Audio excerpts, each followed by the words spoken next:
Sesaat lagi kita akan ikuti ngaso ngaji sore bersama Ustadz Yusuf Mansur.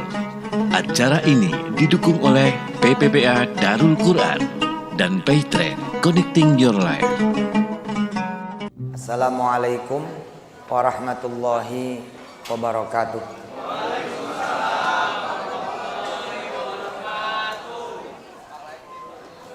Mari kita baca suratul Fatihah. Mudah-mudahan Allah bikin kajian ini berkah, ada manfaatnya. Al-Fatihah.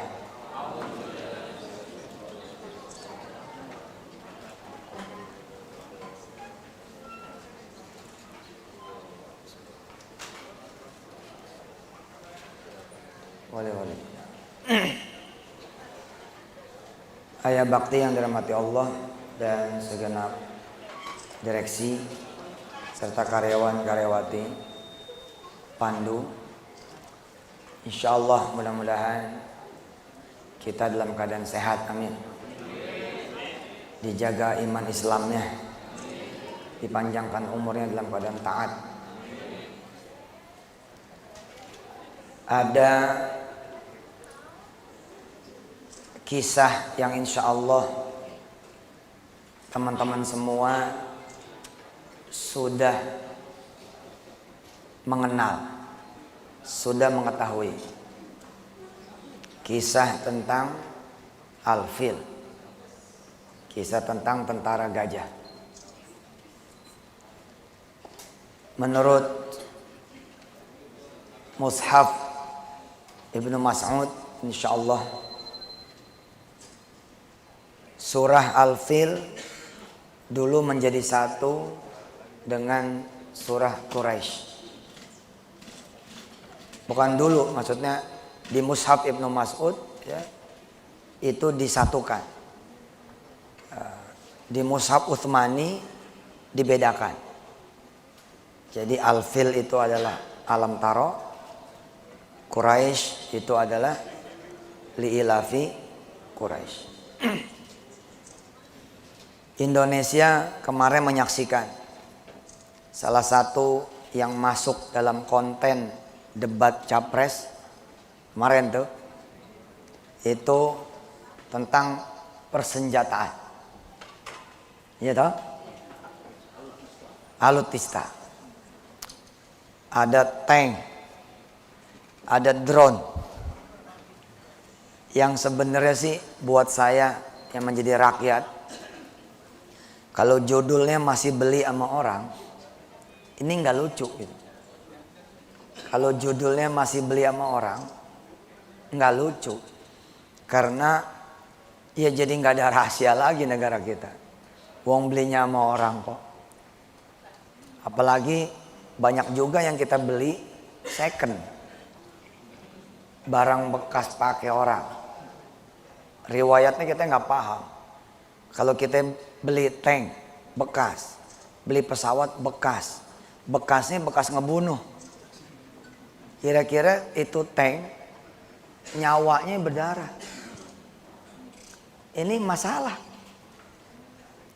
Nah, Allah membuka peluang buat kita semua, rakyat Indonesia, untuk memiliki senjata yang tidak dimiliki oleh orang-orang lain.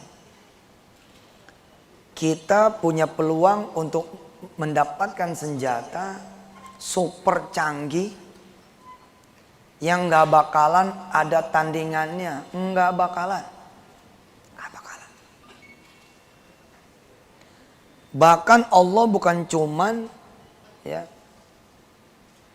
bisa menyiapkan dan mengirimkan senjatanya. Allah bahkan bisa mengirimkan pasukannya sekalian. Di dalam surah Al-Fath Allah mengatakan itu. Di dalam satu lembar 2 kali Allah mengatakan, walillahi junudus samawati wal ard. Allah punya tentara-tentaranya di langit dan di bumi, tinggal kirim doang. Yang perlu dilakukan adalah koordinasi gitu. Kita komunikasi ini. Sama pusatnya persenjataan, pusatnya pasukan, segala pasukan. Dan hebatnya, bila kemarin tank yang diomongin, itu pemerintah harus mengeluarkan anggaran belanja. Drone juga harus ngeluarin anggaran belanja. Senjata yang satu ini yang dari Allah nih, sama pasukannya nggak perlu anggaran belanja, bos. Nggak perlu duit. Jadi duit negara bisa dipakai buat pendidikan rakyatnya, bisa dipakai buat kesejahteraan rakyatnya. Jadi kalau nanti saya jadi Presiden Republik Indonesia, APBN-nya tuh hemat. Kita buat persenjataan bisa 0%. Itulah yang dilakukan oleh Abdul Muthalib pada masa itu. Pasukan Abraha itu adalah pasukan terbaik pada zamannya. Sama kira-kira begitu kurang lebih dalam ukuran yang pasti beda skalanya dengan Fir'aun tatkala melawan Musa. Fir'aun juga adalah raja yang punya pasukan terbaik juga pada zamannya. Lawannya adalah Musa alaihissalatu wassalam. Boleh dibilang nggak punya senjata apa-apa. Abraha lawannya adalah Abdul Muthalib. Suku Quraisy ini imamnya suku-suku. Abdul Muthalib jenderalnya. Tahun itu adalah tahun di mana Nabi Muhammad SAW lahir. Dari Yaman, pasukan bergajah ini kemudian berangkat. Coba kita bayangin ya, ini gajah bukan gajahnya Taman Safari, bos. Ini gajahnya gajah tempur. Dia pakai kemudian kepala besi, bukan cuman yang penunggang gajah saja. Pakai pakaian tempur, tapi si gajah ini pun juga pakai pakaian tempur. Begitu kemudian dia berkemah ya, di luar garis Mekah saat itu. Kalau sekarang kan sudah tambah lebar. Abraha kemudian melakukan serangkaian pesaing. Dia pengen ahlu Makkah nurut sama perintah dia. Dia sebel. Orang kenapa kemudian ibadahnya di Mekah? Karena ada Ka'bah. Dia pengen ke Yaman aja. Abraha bangunin tuh tempat ibadah alternatif. Perdagangan kaum muslimin kan dulu ke jalur sutra. Kemudian ke Syam. Termasuk ke Yaman. Jadi disiapin tuh sama Abraha. Saya alhamdulillah dapat kesempatan menyaksikan sisa-sisa reruntuhannya. Ka'bah alternatif yang dibangun sama Abraha. Dia kasih kesempatan tuh penduduk Makkah untuk dengan sukarela gitu menyatakan diri sami'na wa ata'na sama Abraha.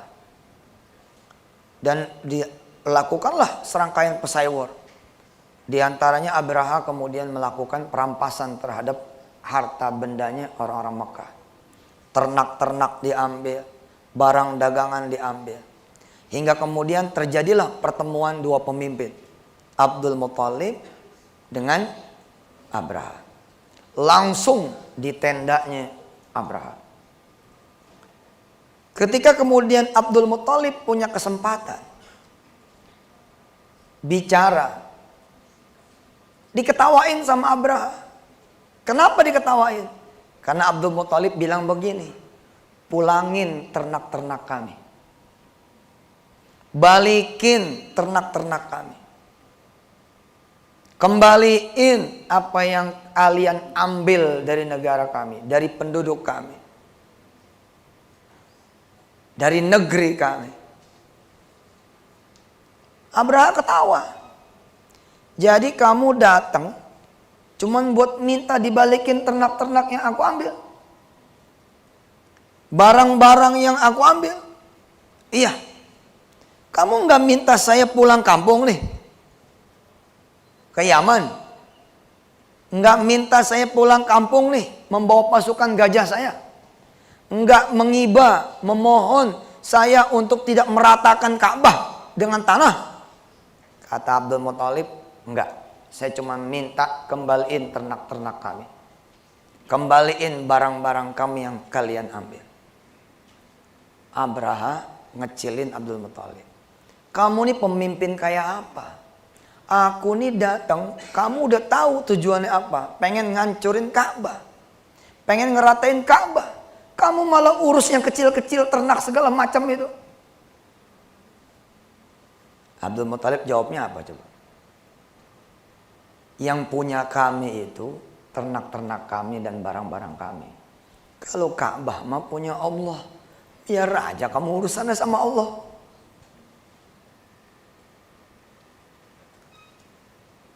Marah Abraha ini dan kemudian ditinggal oleh Abdul Muthalib. Dalam suatu kesempatan saya cerita ke jamaah. Saya bilang, Abdul Muthalib itu tidak menyuruh anak-anak muda Makkah untuk mengasah pedang, untuk ngeluarin pedang, untuk kemudian melepas ikatan kuda-kuda. Enggak. Yang dilakukan oleh Abdul Muthalib adalah justru penduduk Mekah sarungin pedangnya, ikat kuda kalian, dah nggak usah sibuk, nggak usah ribet, sini ayo kita sujud aja sama yang punya Ka'bah, minta tolong sama dia aja, urusannya biar dia kelarin. Dan kita sama-sama tahu Bapak Ibu yang dirahmati Allah, Allah Karim anta Allah. Ternyata Allah turunkan kan pasukannya dari langit yang namanya Ababil. Dikisahkan Abraha dan seluruh pengikutnya terlalu sombong menyangka gajah itu ada di bawah kendali mereka. Padahal bukan. Gajah dan semua yang ada di langit dan di bumi ada di bawah kendali siapa? Kendali Allah. Kalau kita lawannya nanti nuklir sebagai lambang dari gajah tahun ini, gajahnya abad ini. Kan zaman dulu gajah itu yang paling top. Sekarang yang paling topnya nuklir, tank, rudal, drone, dan lain sebagainya. Kita lihat nih epic yang berikut ini.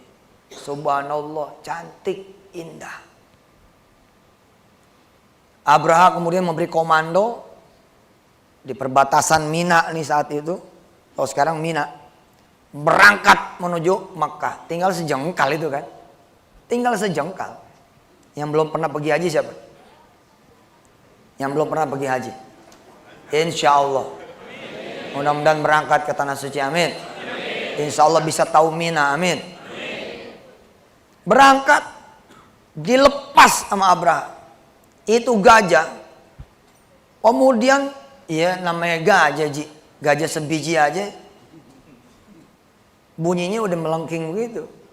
Bagaimana lagi ya derunya, debunya dari gajah yang jumlahnya wallahu a'lam bishawab. Ada ulama yang mengatakan ratusan, ada ulama yang mengatakan puluhan, bahkan ada ulama yang mengatakan jumlahnya tidak dikira-kira.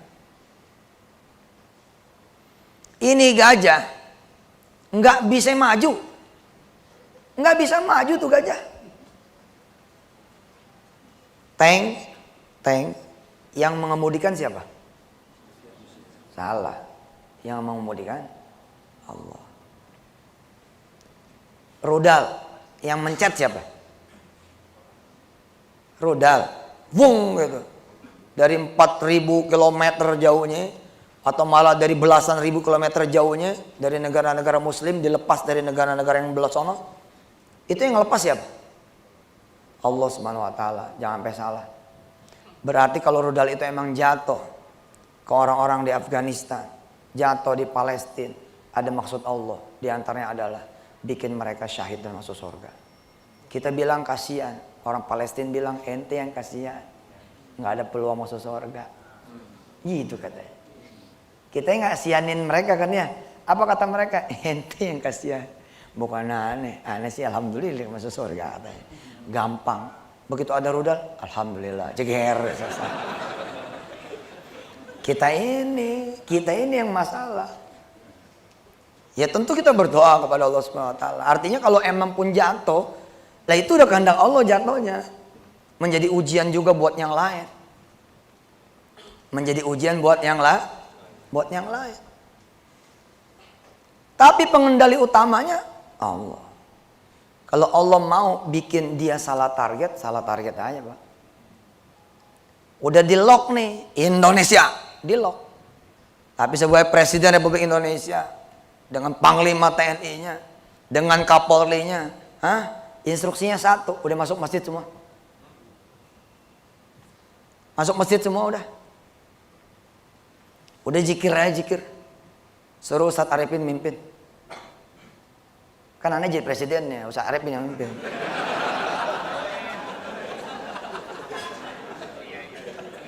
Ayo. Baca Quran. Sholawat. Istighfar. Orang-orang bikin bingung nih orang-orang nih. Ini bagaimana ceritanya nih? Udah mau diserang, malah masuk masjid. Ya terus nanti mau ngapain? 8 anggaran kita 0. Di zaman aneh jadi presiden, aneh jual-jualin malah tanknya. Aneh sedekahin ke Afghanistan. Pesawat-pesawat F-16 apa segala macam, udahlah. Punya juga nggak bakal terbang juga. Nggak ada bensinnya sih. Punya kapal selam 2. Yang satu di Korea Selatan lagi dibenerin. Yang satu kalau nyelam nggak naik lagi. Mau ngandelin apaan? Udah ketahuan nggak punya apa-apa. Abdul Muthalib udah tahu dia nggak punya apa-apa. Yang hebat itu kan justru begini, punya apa-apa menganggap nggak punya apa-apa aja udah di hadapan Allah mah, biar ditolongnya sempurna.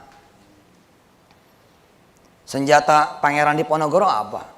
Orang Jawa pasti tahu. Senjatanya Imam ya besar saat itu Pangeran Diponegoro itu kendi, wajan air wudhu, itu yang dibawa kemana-mana. Itu senjata aslinya itu. Makanya kemudian jadi air awet muda apa segala macam itu. Sekarang kan ada penyimpangan sejarah. Itu dia. Nanti keanehan terjadi di layar nih makin deket nih, target tinggal 1000 mil, target tinggal 100 mil, hitung mundur countdown 10, 9, 8, 7, 6, 5, 4, 3, 2, 1 di layar. Lalu kemudian di belah sono teriak-teriak, wah yeah, sukses. Padahal kita lagi makan pisang goreng di sini. Kok nggak datang-datang nih nuklirnya ya? Kok atomnya nggak datang-datang, rudalnya nggak datang-datang nih? Karena Allah bisa Pak menciptakan bumi yang sama seperti Indonesia. Seakan-akan target itu berhasil. Padahal kita enggak. Emang bener tuh Gaza hancur beneran? Kata siapa? Kata berita kali. Aslinya paham enggak?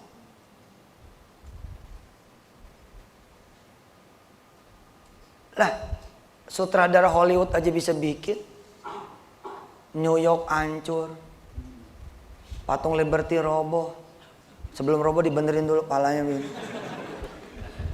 Allah lebih bisa lagi kali daripada desainer grafis. Lebih bisa lagi kali daripada pekerja film. Allah bikin di layar mereka semua buminya yang lain. Seakan-akan bumi Indonesia itu hancur. Aslinya nggak tahu dijatuhin di mana sama Allah Subhanahu wa taala. Bisa jadi dijatuhin di laut. Lalu kemudian ada makhluk Allah yang lain yang nangkep gitu. Ustadz kebanyakan nonton film kali ini.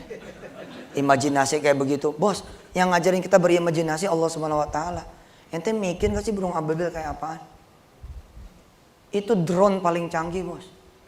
Nggak pakai awak tuh, Bos. Coba ente mikir. Sekarang lagi zamannya drone kan, diomongin drone, diomongin tank, ngomong segala macam. Ente mikir gak sih ababil tuh? Di bawah kaki-kakinya adalah kerikil-kerikil dari neraka. Alam tara kaifa fa'ala rabbuka bi ashabil fil. Alam yaj'al kaidahum fi tadlil wa arsala 'alaihim tayran ababil tarmihim bihijaratin min sijil faj'alahum ka'asfim ma'kul. Ini gajah udah ngasih sinyal sama Abraha. Nggak ada satupun gajah yang bisa melangkahkan kakinya walau seinci, Pak. Walau seinci. Sampai kayak gitu. Tapi anehnya kalau dibelokin ke kanan, balik lagi mau nih gajah. Tapi si penunggangnya berusaha begini. Coba Anda berimajinasi sedikit keadaan saat itu. Deru, debu, langit memerah. Harusnya pada saat itu mestinya Abraha bertobat. Dan saya yakin dia bertobat. Nggak dikisahkan saja di Al-Quran. Tapi nggak diterima tobatnya. Seperti tobatnya Fir'aun ketika sudah ada di dasar laut. Nggak mungkin, Pak, pemandangan itu bukan pemandangan biasa. Sekian banyak pasukan tempur. Gajah tuh dipakai-pakein besi juga kaki-kakinya agar lebih berat lagi ketika kemudian nginjek-nginjek orang. Nggak dipakein besi aja berat, Pak. Bagaimana lagi dipakein besi? Ujung belalainya dikasih racun. Woi, dahsyat itu. Langit memerah, terbuka kemudian langit. Langit terbuka. Ente pernah nggak ngeliat langit terbuka?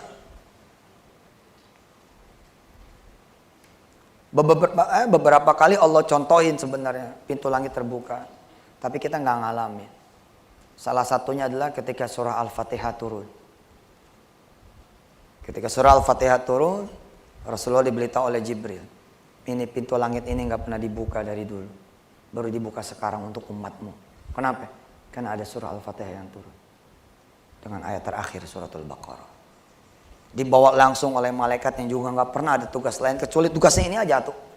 Ini aja satu membawa suratul Fatihah. Makanya itu Al-Fatihah begitu mujarabnya, begitu hebatnya. Ketika kita baca buat anak kita yang panas. Buat urusan-urusan teteh bangga segala macam. Biar aja orang bilang, mau ente percaya tahayul. Ini bukan perkara tahayul. Ilmu kita belum nyampe. Energi apa yang keluar ketika kita baca suratul Fatihah. Orang ini barang, ini bukan barang sembarang barang. Ini kalimat Allah Subhanahu wa Ta'ala. Saya ngebayangin seperti itu gitu loh.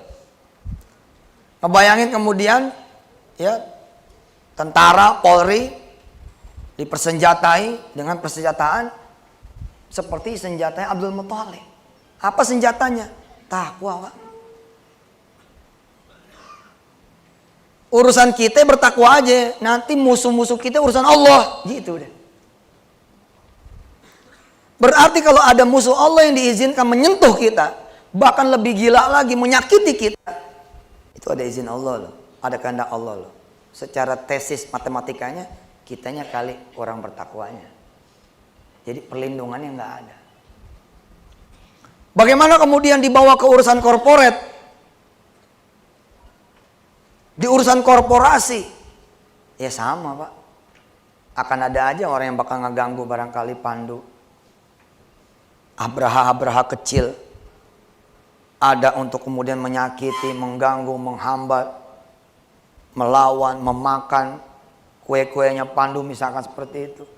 Asal teman-teman seperti ini istiqomah. Insya Allah, Pak. Insya Allah. Jadi urusan Allah. Istilah ulama-ulama mah ya.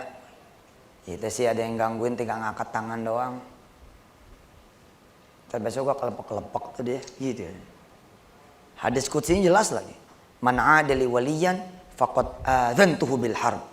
Kalau ada yang mengganggu kekasihku, aku akan umumkan perang sama dia. Asik loh, Pak. Surah Al-Fil bersambung dengan Quraisy.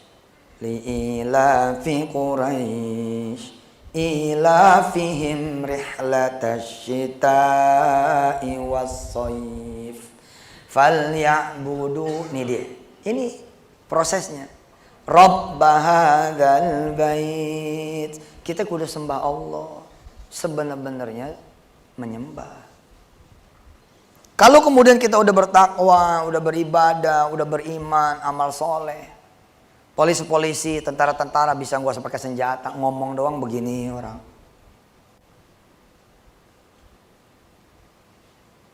Kapolri tinggal ngomongin di TV doang. Tolong ya besok diberlakukan peraturan seperti ini, seperti ini, seperti ini. Suaranya jadi kayak suara Allah Subhanahu wa taala. Panglima TNI juga bilang begitu. Kamu di perbatasan A, B, C, D, E, F, G. Senjata kamu ini tasbih sama Quran.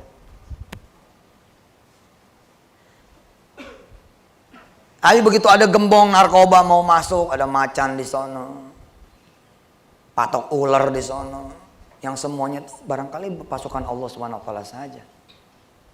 Wujudnya wujud harimau, wujud macan. Atau malah ada anak kecil cuman menyapa dia doang. Loh bapak nih dari mana? Turun dari perahu bawa ganja, bawa narkoba-narkoba yang lain. Yang di perahu bingung. Nggak kalah bingungnya sama si anak kecil ini. Anak kecil ini bingung. Loh bapak dari mana? Yang di perahu lebih bingung lagi. Loh kok ada orang di sini? Kamu tinggal di mana, Dek? Saya tinggal di sini. Nggak mungkin. 17 kali saya pakai pintu pulau ini untuk masukin narkoba. Nggak ada yang namanya orang. Kenapa bisa ada kamu di sini? Iya, karena pada saat dia melakukan yang ke-17 kalinya itu, pemimpin daerah di situ belum beriman. Belum soleh, belum beriman. Nah, bapak kan yang ke-18. Begitu ini bapak yang ke-18 ganti. Malam di pergantian ngomong begini. Ya Allah, anggaran nggak ada nih buat jaga perbatasan. Kau aja deh yang jaga.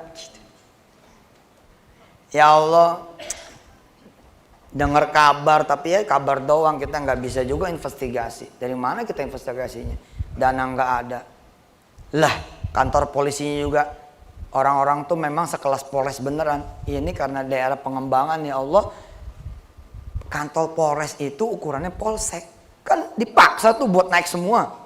Lurah jadi camat, camat kemudian jadi wali kota karena pemekaran. Jadi si bupati yang terpilih ini yang ditunjuk menjadi penguasa daerah itu ngangkat tangan doang. Ya Allah. Katanya daerah ini pintu gerbangnya narkoba dan barang-barang haram ilegal yang lainnya. Rob, engkau aja yang jaga. Anak kecil itu kelihatannya nggak ngapa-ngapain.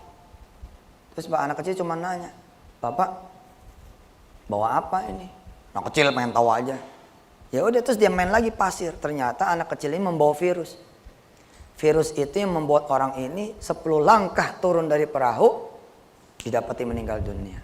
Baru koran rame. Di keesokan harinya atau di 17 hari berikutnya, ada di 27 hari berikutnya ditemukan mayat 2 bergelimpangan, 3 mayat bergelimpangan bersama kemudian barang-barang bukti yang disita oleh Mabes Polri Jakarta. Penyebabnya nggak ada yang ketahui. Saya kasih tahu mente ya, Hollywood aja bisa bikin cerita kayak begini. Bagaimana lagi Allah yang punya cerita? Ibu bersedekah nih pagi hari, Bismillahirrahmanirrahim, sambil ke pasar sedekah. Tiba-tiba pulang anak lecet. Kenapa kamu lecet pulang? Iya tadi Masya Allah, saya ngobrol sama teman-teman, nggak tahu udah di pinggir jalan raya. Ada yang narik ke belakang, ada yang jatuh, tapi ada yang bersyukur. Mobil lewat mah, wus, gitu. Yang narik belum tentu orang. Belum tentu orang yang narik.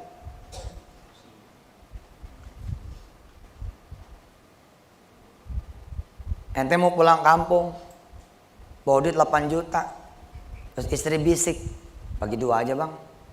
2 juta sedekah di sini, 2 juta sedekah di kampung. Kita megang 4 juta aja buat jalan. Ya udah, bagiin 2 juta. Masuklah kemudian tol Tomang, jeng, Puri masuk. Begitu masuk Puri ada mobil di belakang orang lain, seng gitu. Kita nggak tahu nih kalau nih mobil ngikutin kita. Kita baru tahu ketika kita lihat mobil ini di belakang mau nyusul kayaknya nih. Geser kiri geser kiri nih, ngambil jalur tengah. Kan kosong nih jalur cepat. Ternyata mobil yang belakang ke kiri lagi. Mobil gimana sih? Dikasih jalan, malah ikut ke kiri. Merasa nih jalur cepat kosong, ke kanan lagi. Nih mobil ke kanan lagi. Mulai nih deg-degan. Mulai nih. Siapa ini ya? Tes lagi, ke kiri lagi, terus ke kiri lagi, malah ngambil ke bahu badan. Ini mobil masih ngikutin terus, Pak. Di kilometer 30 sekian, dia tancap gas. Tancap nih, wow, yang belakang tancap pas juga. Gitu. Kira-kira ada medan kosong, dia ke kiri, sret. Ternyata mobil yang belakang saat itu mengambil alih lintasan. Seng, depan. Nggak taunya 2 menit kemudian, bubrak, tabrakan beruntun. 5-6 mobil pada kemudian hancur tuh di sebelah kanan bahu nih, sebelah kanan jalan jalur cepat. Ini kita dari belakang nih, udah jalan pelan. Astagfirullahaladzim, kayak apa tahu. Terus kita lihat tuh mobil yang di belakang yang dari tadi ngikutin, ikut hancur. Terus kita buka kaca nih, syukurin, mampus gitu. Tanpa kita tahu dia itulah penolong kita, yang memang disiapin sama Allah untuk menjadi stuntman kita di kilometer 30 sekian. Kenapa Allah kirimin Jundullah yang satu ini? Karena ente bersedekah, mengundang malaikat Allahnya datang. Ente berdoa, mengundang malaikat Allahnya datang, menjaga ente semua. Ente jalan buru-buru, lagi buru-buru ada pohon jatuh, bong gitu, ngalangin ente punya jalan. Ente makin maki-maki lagi. Ya elah, lagi buru-buru ada pohon jatuh. Itulah manusia, dilindungin nggak ngerti dilindungin. Itu pohon nggak ada tadinya. Orang-orang sebelah pada bingung, nih pohon dari mana judulnya nih pohon? Perasaan nggak pernah ada pohon di sini, kok ada pohon di sini. Rupanya ada truk ngeguling, bawa pohonnya segede-gede tahu. Satu pohon jatuh, ngalangin jalan. Nanti Pak, kalau yang di depan udah selesai, takdir Allah catatannya udah berlaku, nanti ada pasukan nih yang ngebersihin pohon. Belum tentu yang ngebersihin pohon ini juga manusia. Bisa jadi ini sekumpulan malaikat-malaikat Allah seperti yang ada di perang Badar. Itu di perang Badar, para sahabat stres bahagia. Bukan stres susah, stres bahagia. Pada cerita ke Rasulullah, aneh nih perang kemarin. Pedang belum dicabut, udah pada mati. Udah pada kegorok, udah pada kayak apa tahu. Sampai kata sahabat begitu ya, gini-gini doang gitu. Karena udah pasti mati gitu. Rasulullah bilang begini, kalian ada nggak lihat penunggang kuda yang kaki kudanya warna putih, dia memakai sorban hijau, di dahinya ada tanda orang bekas sujud? Ada. Dia bukan dari kita, dia dari golongan malaikat-malaikat Allah. Apa berlaku hanya waktu itu doang? Enggak, sekarang juga berlaku. Pelindungan, sebenarnya pelindungan kan Allah ada ajarin, ya ini ketakwaan. Makin kita bertakwa, insya Allah Allah makin akan lindungi. Kakek-kakek rajin banget sholat subuhnya, rajin banget puasa sunnahnya. Kemudian cucunya didatangin teman. Ayo kita usaha aja. Usaha dari mana? Usaha apaan? Kita bikin ini, beli tanah, properti ini. Nah itu kan buat yang modalnya gede. Lu punya modal kok? Punya modal dari mana? Gua gak kerja, bapak gua udah meninggal, ibu gua ya tukang gado-gado. Ini aja rumah ini, sertifikatnya kasih gua, ntar gua yang masukin ke bank. Ya ente ngomong dah sama kakek aneh deh. Dia ngomong nih sama kakeknya, kek ini ada temen nih, mau ngajakin bisnis, sertifikat pinjam katanya. Si kakek diceritain tentang keuntungan bisnis, Masya Allah, iya bagus nih, bagus. Ya udah deh, oke, nanti pakai pinjemin sertifikat, tapi aman gak nih? Aman kek. Kalaupun kenapa-napa kan nanti sertifikatnya kita beli, ya kakek pegang aja. Oh begitu ya dah. Si kakek nunggu neneknya, nunggu istrinya. Begitu istrinya pulang, diajak ngomong, istri setuju. Sebelum nyari sertifikat di istikharah.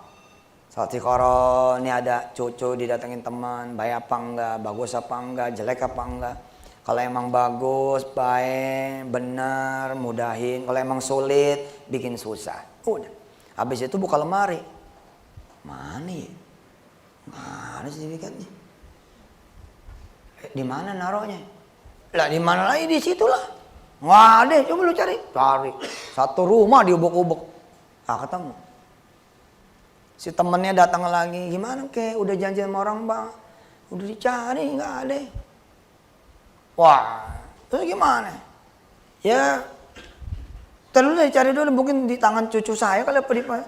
Nggak ketemu Ji, nggak ketemu. 3 hari berlalu, dengar kabar ditangkap Mabes. Ternyata dia penipu.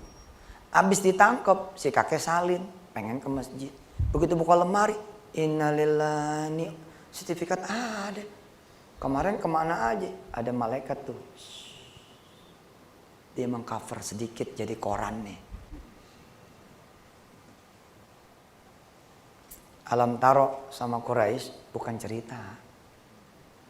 Kalau cuma cerita Pak, habis kita dapat ceritanya hapus aja. Kan cuma cerita. Udah tahu kok. Ya udah tahu hapus aja. Ini bukan cerita. Wa tilkal ayyamu nudawiluha bainan nas. Hari-hari itu akan senantiasa ditunjukkan, diputar, diberlakukan, dihadirkan kepada kalian manusia-manusia. Asal apa? Asal kemudian kita beriman, bertakwa, beramal soleh. Jadi sebaik-baiknya untuk menjaga negeri kita ini, senjata bukan? Senjata bukan? Bukan, Ji. Bukan. Saya emang gak percaya ada yang menang lawan negara muslim. Gak percaya. Kecuali itu berita. Asli berita doang. Gak percaya saya. Ini namanya juga berita. Orang Amerika lawan Rambo aja kalah. Lawan 1 orang loh Pak. Lawan 1 orang. Pasukan pada nyari cuma 1 orang doang. Ya, film doang. Vietnam sama Rambo acak-acakan itu. Film doang. Aslinya Vietnam mah gak apa-apa tuh. Itu Vietnam bos. Agak ada Tuhannya. Dan bagaimana lagi cerita Afghanistan, suku Kurdi dan lain-lain sebagainya. Mereka mah hancur karena perseteruan antara mereka sendiri. Bukan sama musuh yang lain. Jadi senjata apa yang paling hebat ya ngancurin orang-orang Arab? Bukan nuklir. Bukan rudal, bukan tank, bukan drone. Enggak. Persaudaraan di antara mereka hilang. Itu yang membuat mereka menjadi bisa binasa. Selagi enggak bakalan. Maka Indonesia juga begitu. Jaga aja persaudaraan yang benar. Insyaallah. Bertakwa aja udah semua. Sebagai Presiden Republik Indonesia, saya menyeru saudara-saudara semua tidur. Udah jam 10 nih, ayo tidur. Supaya kita bangun malam nih 2:30 ntar. Udah, jangan terlalu banyak sibuk. Biasa aja jadi orang mah gitu. Terus saya muncul lagi jam 6:30. Jangan lupa ya, sholat duha. Udah kerjaan saya jadi presiden begitu aja ntar. Jam 12 live ajan langsung dari istana presiden, disiarkan langsung ke seantero negeri. Itu aja udah. Mimpin doa gitu-gitu aja. Tapi lihat nanti, buktiin. Kasih kesempatan ya kan untuk membuktikan bahwa dengan Islam benar-benar jadi. Dan sederhana Pak. Habis sholat duha saya mimpin zikir pagi. Bismillahilladzi Indonesia. Bismillahilladzi. Ayo coba ikutin. La yadurru ma'asmihi syai'un fil ardi wala fis samai wa huwas samiul alim. 10 menit saya pimpin nih untuk zikir pagi. Allah udah bilang gak akan ada yang bisa ganggu. Kalau ente rajin zikir pagi gak ada yang bisa ganggu. Yang meriwayatkan hadis salah satunya tentang bismillahirrahmanirrahim itu Abban namanya. Abban itu ngomong kepada teman-temannya, sahabat-sahabat Nabi yang lain yang tidak tahu hadis ini. Nih Nabi ngajarin ini, baca. Nggak ada yang bisa ngeganggu. Langit, bumi, nggak ada yang bisa ngeganggu tuh makhluknya. Manusia, binatang, semua nggak ada yang bisa ngeganggu. Di darat, laut, udara, nggak ada yang bisa ngeganggu. Nih baca 3 kali pagi, 3 kali sore. Takdir Allah, tiba-tiba Abban lumpuh. Karena digigit binatang. Padahal Abban juga membawa riwayat. Ada sekelompok kalajengking. Kalau nggak mau tuh digigit sama tuh kalajengking, gampang katanya. Gimana? Baca aja bismillahirrahmanirrahim. Tapi bacanya pagi dan sore. Jadi kalau ente ada di siang hari, itu di tengah perjalanan depan nih ada kawanan kalajengking buas. Jangan langsung jalan. Tunggu menjelang sore. Begitu sore baca bismillahirrahmanirrahim. Ma'asmi syai'un fil ardi wala fis sama wa huwas samiul alim. Terus jalan dah. Nggak bakal ada satu kalajengking buas yang diizinkan Allah menggigit kita. Jangan dijajal nih hadis. Resiko tanggung sendiri. Ya kalau kurang-kurang iman masalah juga gitu kan. Lah tiba-tiba Abban lumpuh terkena gigitan ya binatang buas. Lalu sahabat-sahabat yang jadi muridnya Abban pada nanya sama Abban, Abban, katanya kalau baca zikir itu nggak bakalan digigit binatang buas. Abban bilang begini, demi Allah, pada saat malam saya digigit sama binatang itu, saya sorenya lupa baca bismillahirrahmanirrahim. Lah bagaimana kita? Tiap sore lupanya, tiap pagi lupanya. Subhanallah. Udah begitu aja, itu senjata paling hebat udah. Senjata paling hebat. Insya Allah. Dan Allah nih asli Pak. Ini bukan dongeng loh. Saya punya temen itu. Orang Telkomsel. Kayaknya udah kecil banget bakalan dapat hadiah pergi haji dari Telkomsel. Tapi ini orang dikenal sama kantornya orang baik. Suka sedekah apa segala macam. Lolos. Tinggal 50 besar apa berapa begitu? Ini kan satu Telkomsel nih, se-Indonesia. Verifikasi terakhir Pak. Jadi si perusahaan ini kemudian ngirim orang untuk nyari tahu orang ini orang baik atau tidak. Ukurannya adalah yang ditanya tetangganya Pak. Nah, si Fitri namanya dengan suaminya disurvei. Disurvei nih, nanya tetangga kanan kiri, nanya masjid. Kemudian begitu sholat masjid, ditegur sama yang jaga masjid. Ini nggak pernah saya lihat nih orangnya. Orang mana gitu. Oh saya dari luar gitu. Ada perlu apa? Oh mau nanya tentang si Fulan sama Fulana. Oh iya dia tuh baik, diceritain begini begitu diceritain. Akhirnya kemudian keluarlah verifikasi terakhir, resultnya bagus. Jadi Fitri dan suaminya lolos. Yang aneh Pak, yang aneh. Kan ini teman-temannya juga nih yang pada survei toh. Begitu udah diketahui lolos semua, pada buka-bukaan kan. Kemarin sebenarnya kita datang, kita ketemu. 2 orang ini Pak bingung Pak. Tetangga yang disebut nggak ada. Orang yang disebut di masjid nggak ada. Subhanallah. Jangan gak percaya tuh yang begini ya. Ini belum pasukan tempur nih Pak yang dikirim.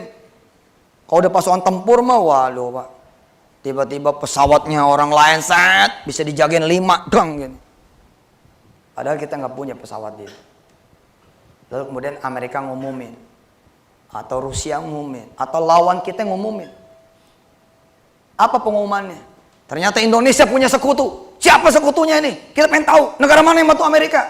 Negara mana yang bantu Indonesia. Dicari nih siapa yang membantu negara Indonesia. Nggak ada. Emang bukan dari negara di dunia yang bantu. Pesawatnya pesawat Allah.